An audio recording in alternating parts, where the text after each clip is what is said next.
Les stablecoins, ça devient un peu problématique au fur et à mesure que le temps passe pour certains. Regardez très bien ce qui est en train de se passer dans l'écosystème crypto-monnaie aujourd'hui, où certaines plateformes interdisent carrément certains utilisateurs de faire des transactions avec certains stablecoins. Un stablecoin, c'est tout simplement une crypto-monnaie qui est censée avoir une valeur appliquée par un autre asset dans la vie courante. On a les stablecoins qui sont adossés au dollar, les stablecoins qui sont adossés à l'or, les stablecoins qui sont adossés à d'autres actifs financiers qui existent dans le monde classique.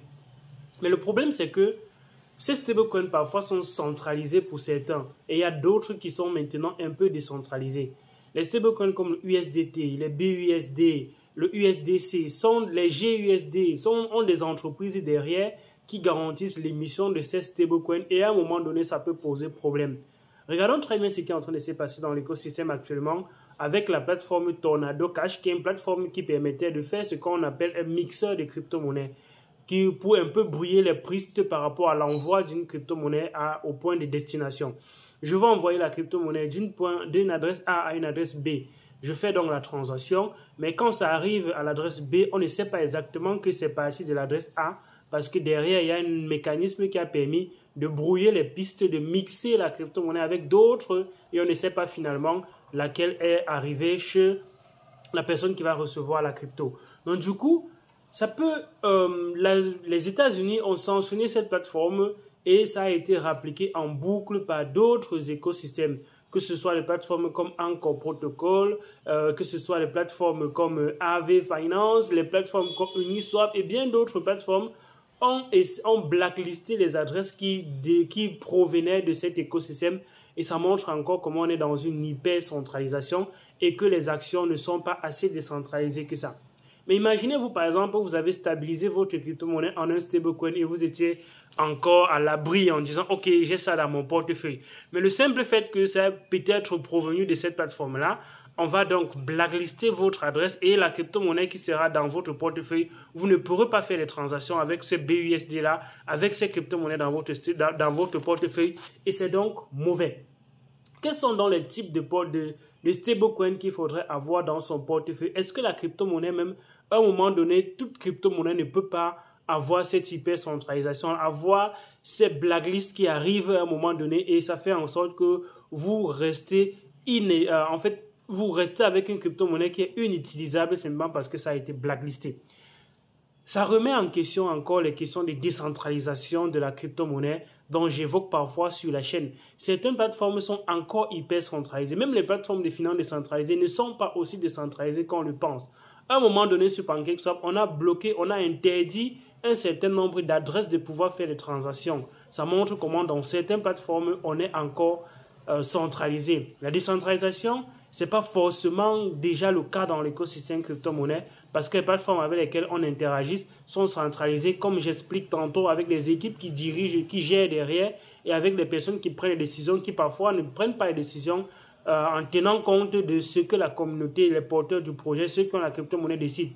Maintenant, on a les organisations automatiques, autonomes, décentralisées, les DAO, qui essayent un peu, tant bien que mal. Mais les DAO, parfois, ça reste encore hyper centralisé, vu qu'on a quelques poignées de personnes qui peuvent avoir la majorité des tokens et ça peut encore créer cette centralisation. Donc, la décentralisation est encore un combat qu'on est en train de rechercher dans l'écosystème parce qu'en créant bien la blockchain, c'était décentralisé, mais dans la décentralisation, il y a encore la centralisation qui arrive et du coup, on se pose les questions, quel stablecoin il faudrait donc avoir dans son portefeuille? Premièrement, il faudrait aller vers les portefeuilles qui n'ont pas d'organisme central de gestion de ces crypto-monnaies derrière.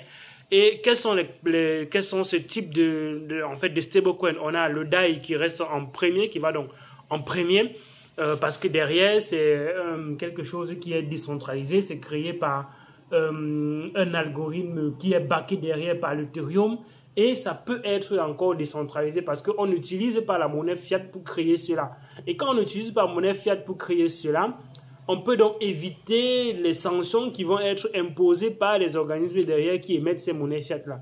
Les États-Unis émettent des sanctions contre le dollar. Toutes les plateformes où on a créé le stablecoin backé à partir du dollar et qu'on a une réserve de dollars qui garantit la quantité de crypto-monnaies qu'on a sur la blockchain, alors ces entreprises-là vont devoir se fier aux règles qui ont été imposées par les organismes qui émettent derrière la monnaie qui a été utilisée comme collatéral pour garantir la crypto-monnaie qui a été créée. Et du coup, voilà un type de crypto-monnaie qu'il faudrait minutieusement gérer dans son portefeuille. Peut-être ne pas conserver cela pendant trop longtemps et avoir maintenant d'autres mécanismes de conserver plutôt les stablecoins qui sont derrière garantis par les crypto-monnaies derrière. C'est la raison pour laquelle le UST à un moment donné a eu le feu en poupe, a eu les vents en poupe, parce qu'on est en train de vouloir se couper de ce système centralisé là. On est en train de vouloir ne pas dépendre du dollar. Or, en créant les stablecoins qui dépendent encore du dollar, on est en train de dépendre des États-Unis en fait. On est en train de dépendre de l'organisme qui émet ces dollars derrière. Voilà pourquoi les gens ont vu au UST ont donné une certaine confiance au UST. Le UST a pris beaucoup de valeur parce qu'on avait enfin la possibilité de se couper de ces systèmes centralisés-là. Mais aujourd'hui, qu'est-ce qu'il en est avec le stablecoin UST qui est mort? On a donc d'autres stablecoins qui sont en train de prendre de la valeur, d'autres stablecoins qui sont backés par les cryptos ou bien par les algorithmes derrière, toujours par les cryptos bien évidemment, qui sont en train de monter. Le DAI a pris beaucoup de volume. Le USDD de l'entreprise Tron est en train de monter en volume. Je vais faire une liste des stablecoins qui ne sont pas garantis par la crypto-monnaie, par le dollar derrière, qui sont des stablecoins garantis par des algorithmes et qui sont un peu plus intéressants et plus décentralisés par rapport à d'autres stablecoins. Mais déjà, vous devez comprendre qu'un stablecoin, il peut derrière être manipulé, il peut derrière vous restreindre un certain nombre d'actions, il peut derrière être assujetti à des lois qui sont imposées par les gouvernements, par les entreprises. Quand les États-Unis bloquent Tornado, on impose aussi aux entreprises, aux plateformes derrière qui émettent les crypto-monnaies garanties sur le dollar d'imposer ces sanctions-là également à leurs utilisateurs.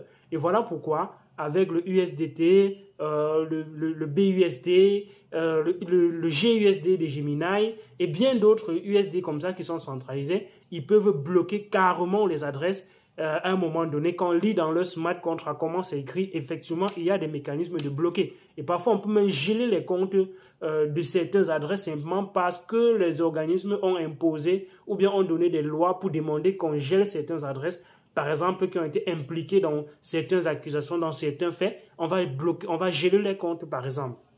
Donc, on devrait éviter ça. Et pour éviter ça, justement, il faudra aller dans des stablecoins qui n'ont pas ces mécanismes de fonctionnement-là, qui ne sont pas liés à l'argent fiat et qui sont donc coupés du système classique. Tu me dis ce que tu penses de cette vidéo. Like, partage et abonne-toi pour ne rater aucune des vidéos sur la chaîne Envy Conjo. Bon dimanche, bon début de semaine. Ciao!